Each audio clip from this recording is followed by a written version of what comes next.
Good morning, wants good to go afternoon. through with the Brexit deal. No, of course it isn't. It's using the proper procedures of the Conservative Party when the policy that has come forward does not meet what we promised our voters. The Conservative Party referendum, on which almost all Conservative MPs stood, said specifically that we would leave the customs union. It did not have any small print saying, oh, unless we decide to have a backstop that is a permanent customs union that is harder to leave than leaving the European Union under Article 50. This sounds and looks like a coup. I think a coup is when you use illegitimate procedures to try and overturn somebody who is in office. This is working through the procedures of the Conservative Party. It is therefore entirely constitutional, and dare I say to Newsnight, coup is the wrong word. Well, what has been achieved today is not Brexit, and it divides. Well, the law to leave has already been passed. The Withdrawal Act is through.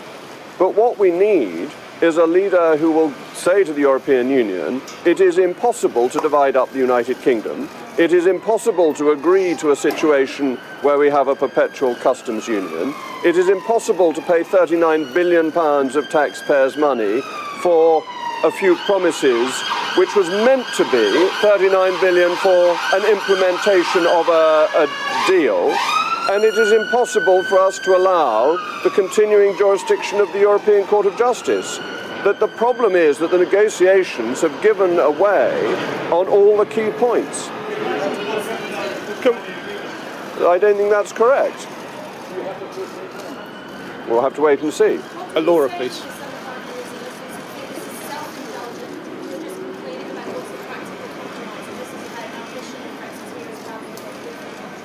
It's nothing to do with ambition of Brexiteers. It is about ambition for Brexit and the country. Leaving the European Union is the most fantastic opportunity for the United Kingdom. It means we can have the opportunity of setting lower tariffs, cheaper food, clothing and footwear, helping the least well off in our society the most. This opportunity is being thrown away. If you look at the deal, our tariffs will be set by the European Union, and it would be illegal for us to offer lower tariffs. This is not Brexit. This is a failure of government policy. It needs to be rejected. This is nothing to do with personal ambition. Jacob, would you make a better leader than Theresa May? One more from Laura, and then we'll move. Sorry. Well, the deal risks Brexit because it's not a proper Brexit, and the Withdrawal Act is in place, and therefore the law is already there for us to leave. But we've got a question from a gentleman from the Times. Would you make a better leader than Theresa May? I'm not offering my name as leader. This is nothing to do with me. This is about not having confidence in the current leader and believing that the deal simply does not work. Hang on, Andy Bell, please. What do you say to those who now say that the consequence of this could be that it crashes out of that and all the risk to people's jobs and livelihoods? This is a massive risk that you are now seem to be prepared to take. We have heard Project Fear again and again. On and on it goes. But that all the aspects of Project Fear so far have been wrong. We were promised a punishment budget. That never happened. We were promised an increase of unemployment by 800,000 by voting to leave. That did not happen. We trade with other countries on World Trade Organization rules. It takes 6 seconds for goods to be cleared at Southampton. We do not need to trade on anything other than WTO rules. That will be an economic success and we'll be free to determine our own future. Democracy will win. Hang on, sorry, let's have order. We've got plenty of time. Yes, but Mr. Andy Crick Bell, always gets. Oh, you want to know? You've had a go. Mr. Crick.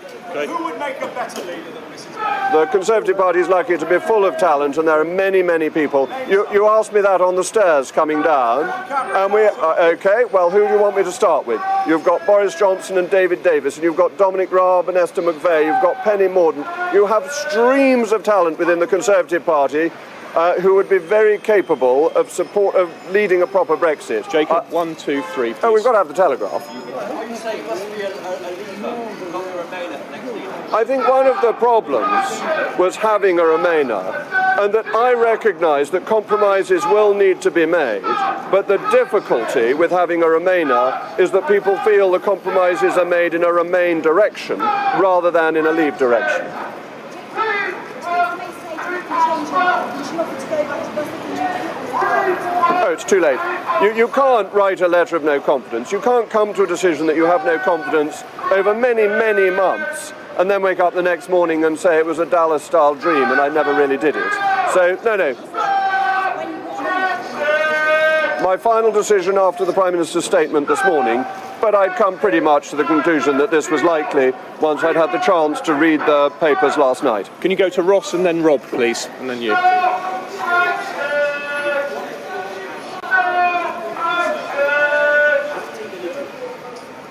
Well, the first thing to do is to go back to Brussels and say, look, the option now is that we leave under the laws that we have already passed without any deal at all. And that therefore we will move straight to World Trade Organization terms. We will be a third country and we will operate on that basis, the basis with which we operate with the rest of the world. Bear in mind, only 7% of the world's population lives in the European Union. So our dealings with the rest of the world are very important. But I think it would be sensible to make a generous offer to the EU, a generous offer on EU nationals' rights in this country, on money for a transition implementation period. So I think there are things that could be offered and it would be wise to offer. Rob, please. To follow up on that, why is the EU going to give you a deal, or whoever your new leader is, a deal that they wouldn't give to Theresa May, that they wouldn't give to Dominic Raab, they wouldn't give to David Davis? Well, I don't think Dominic Raab and David Davis had much say in this. I think we know full well that it was negotiated by the person. It was being run by Downing Street. We know that very clearly, and you will remember the machinery of government written ministerial statement that was put out in July that made it quite clear the negotiations were being run from Downing Street and the Cabinet Office. So they weren't in charge of them. We didn't ask for the right things, and we asked for this customs union backstop. The British government asked to tie us into this ridiculous customs union backstop. If you can, speak up just a little bit. This gentleman, please. It's a sign of a lack of support for your position that 48 letters haven't been sent to Graham Brady by the end of today. Not by the end of today, but yes, if nobody else follows, if you lead people and everybody hides in a cupboard, that would not be a great position to be in. That is obviously true. I think the letters will go in, but I'm not giving a time frame. Gentleman here, please. Yep. I don't think there's much point in a Brexit secretary when it's all being run from Downing Street.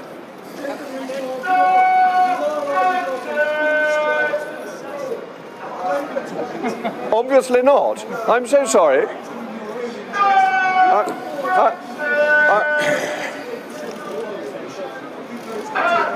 Well,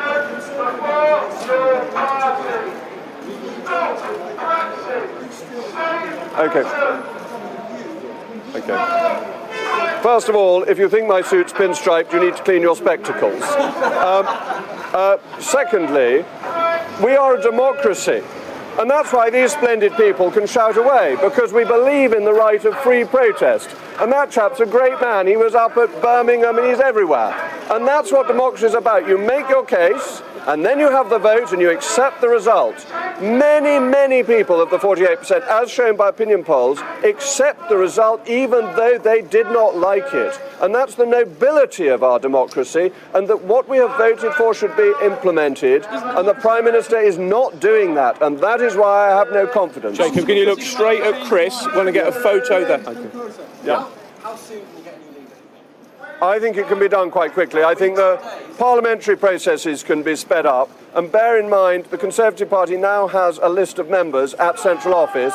It doesn't have to go around the country asking who the members are. Oh, not months, but I think weeks. I think it would be unrealistic to do it faster than that. Isn't democracy the right to change your mind? Of course people can change their mind, but how do they indicate they've changed their mind? We have a system. And we know perfectly well that we got this referendum because it was a manifesto commitment in a general election. We then had the referendum, and we then had a general election where both main parties recommitted to implementing the referendum result. So yes, of course, if there were to be a general election and a party were to stand on a platform saying they wanted to reverse the result, that would be democratic. For there to be a cabal, a coup, an attempt to overturn the vote without any of that happening would undermine people's trust and belief in democracy. I think Nick Watt wanted to come in again.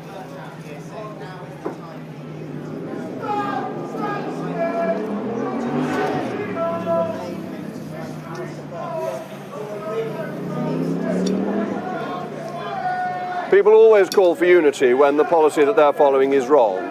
It's the standard patter of Conservatives when they note that there is failure in the air.